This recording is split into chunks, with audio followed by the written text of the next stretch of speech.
my people, Newbie back again. And man, has it been a long time again. I'm getting used to saying that. But anyway, haven't been down here for a while and haven't created a video for a while. And I'm sorry about that. I know you all look forward to this.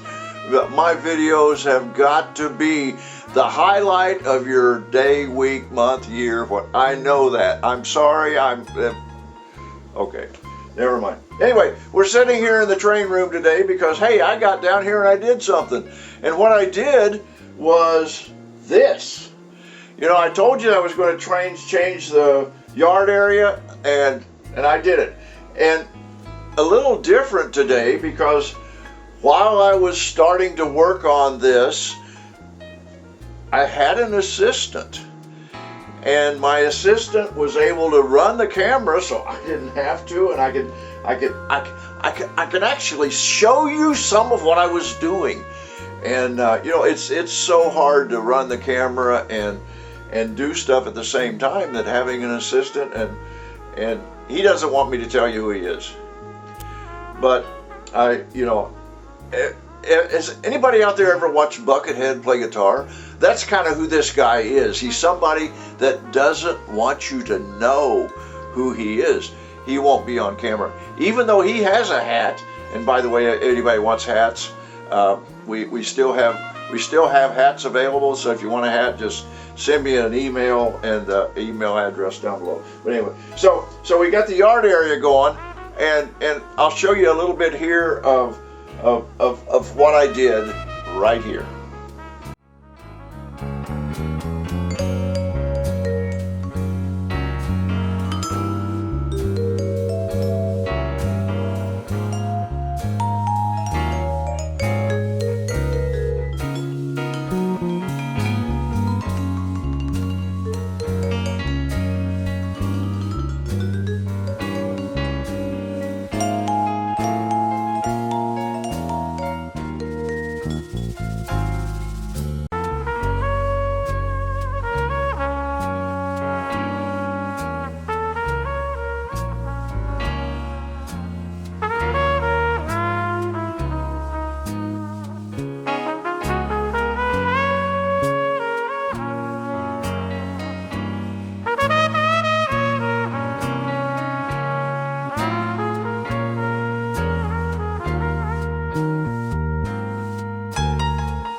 flux on there.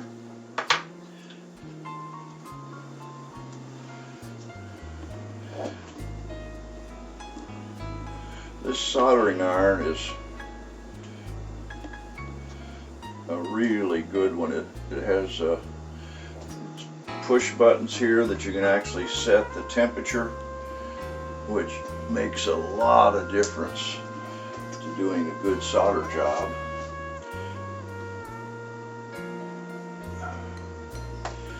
Now all we need to do is just put a little solder on the tip of the soldering iron and touch it to the side of the rail with a little more heat. And the same thing on this side.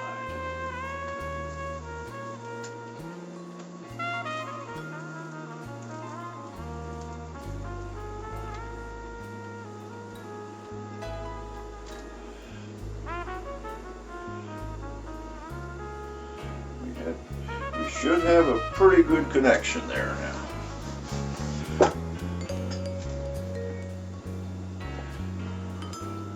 So we've got our insulated joiners here for our reverse loop.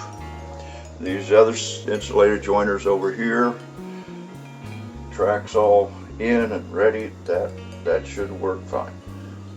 And this, as you may remember, this has always been a problem area for me because of the the turnout that was here had to have somewhat of a grade on it because it had to come up to the level of this track. Well, now that turnout is gone, this is, I'll add a little support under here to support this to get up to the difference between the Kato rail and the Unitrack here, or I'm sorry, the flex rail, but that should work out real well. I'm pleased with that. As I'm looking at this, that may be just about right, because with the bumper here, because to keep this track straight, it's going to get pretty close to this rail here, so I'll probably have to end this one right around here. So I might just go ahead and leave that one right there and just use this piece of track, and since it's already laying there, and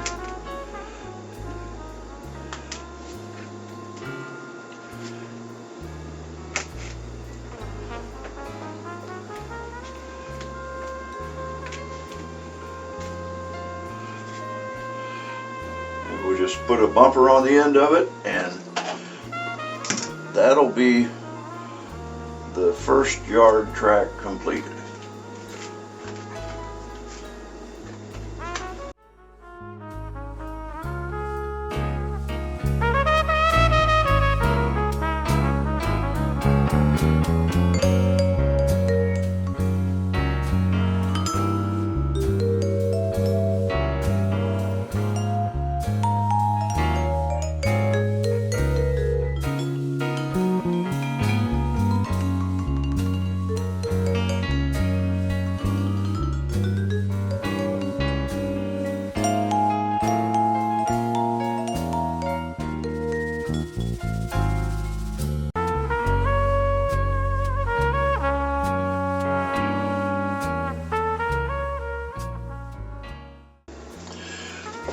Yeah, so that's kind of the idea. So I can use those lines to position pieces of flex track.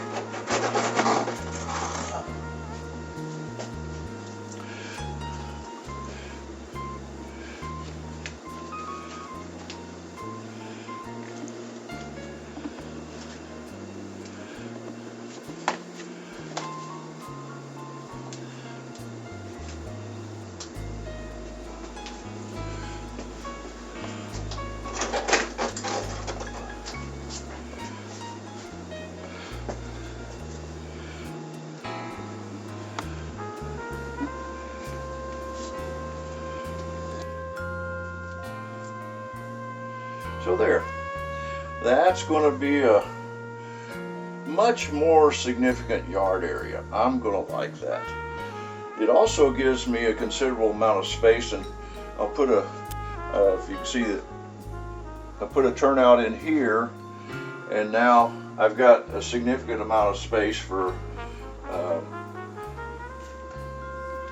engine repair facilities. I'm not sure exactly what those are going to be right now.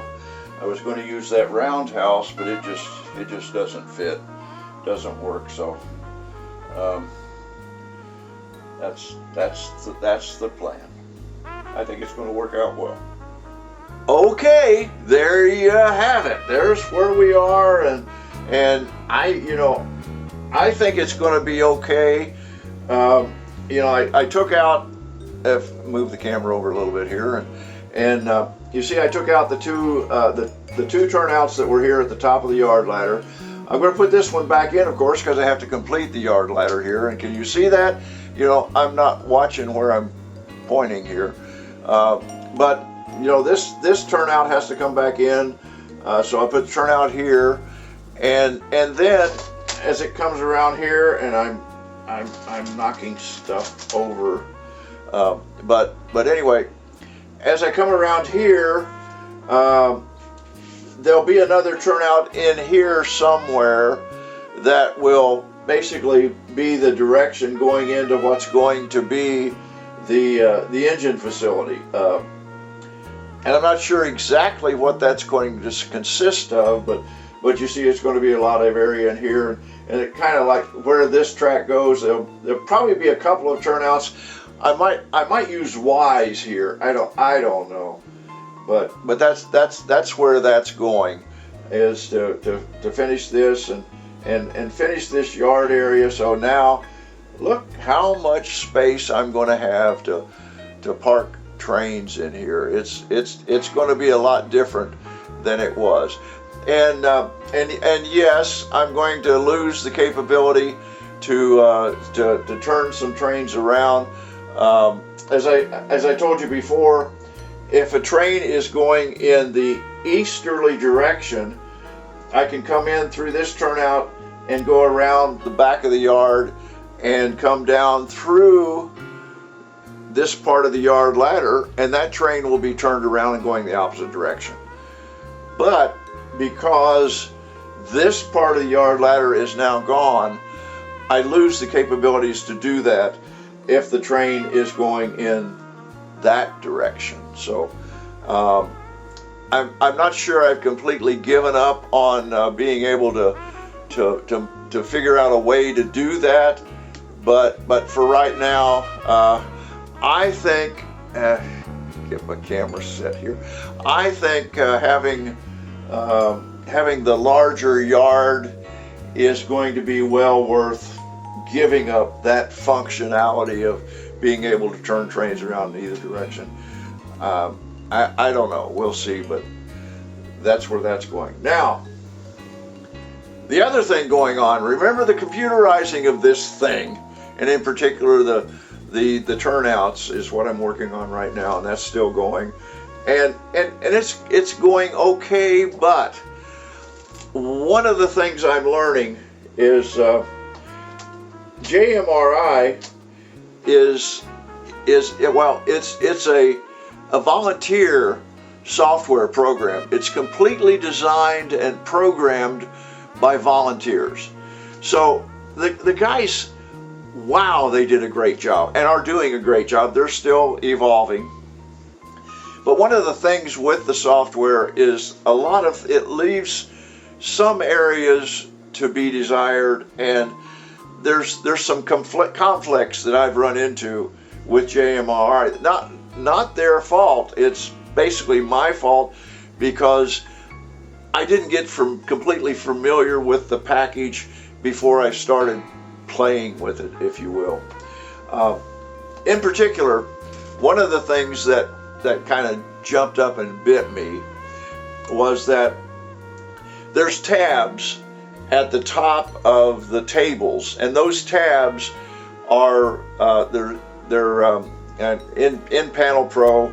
There's tabs at the top, and you define those tabs based on how you want to use them.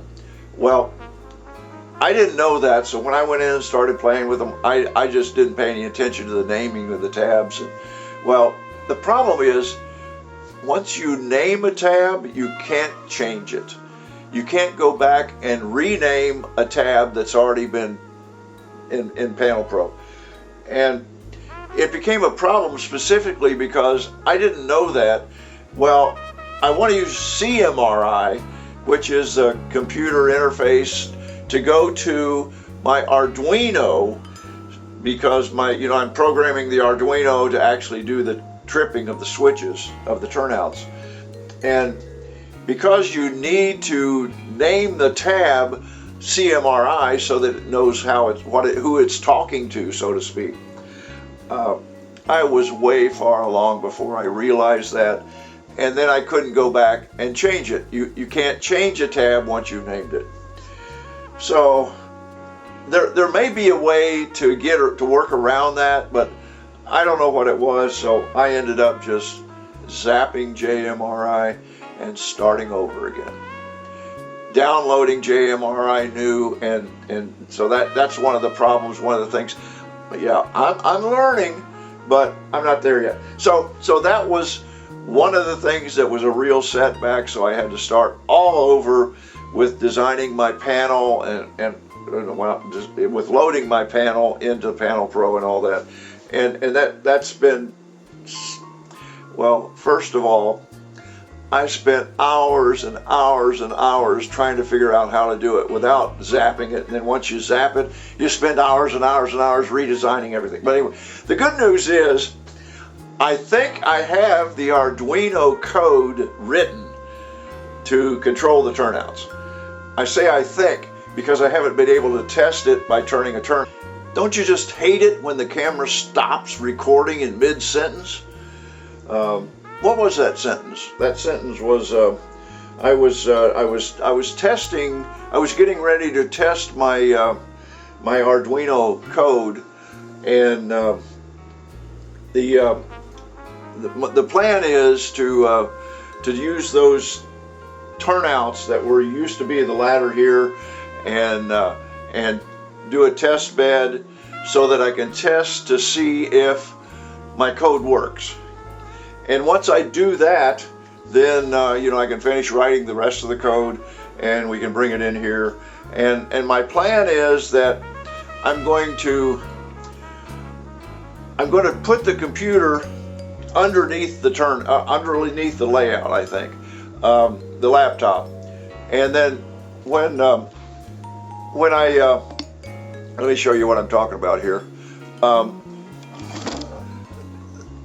I'm going to put the laptop down here on a shelf or something underneath the layout, and then in the area somewhere in this area here, I'm just going to have basically a mouse pad, and I'll have a mouse sitting there, and then I can control everything with just that mouse, and I'll put a computer monitor on the wall up here is the plan. We just have a computer monitor up there on the wall and be able to use it with the mouse located down here.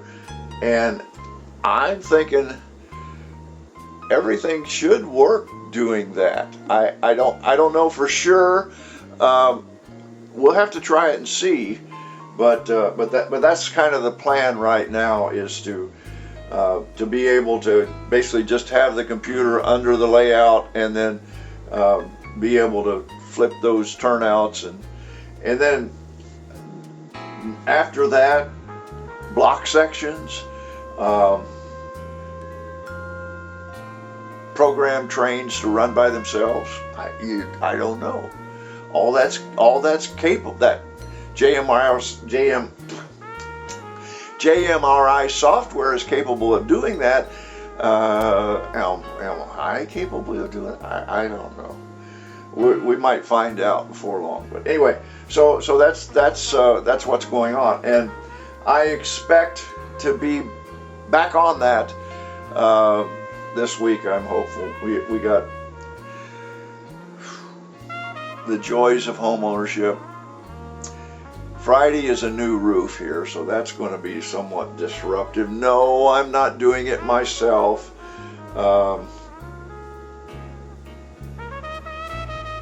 Could I? No, I couldn't. No. But anyway, so there's things going on around here, but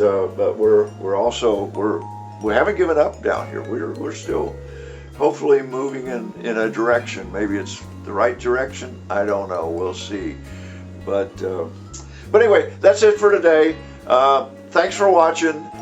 Thanks for subscribing. If you haven't subscribed, hit that little red button down there in that corner, and like, share, tell your friends about us. If you want a hat, send me an email.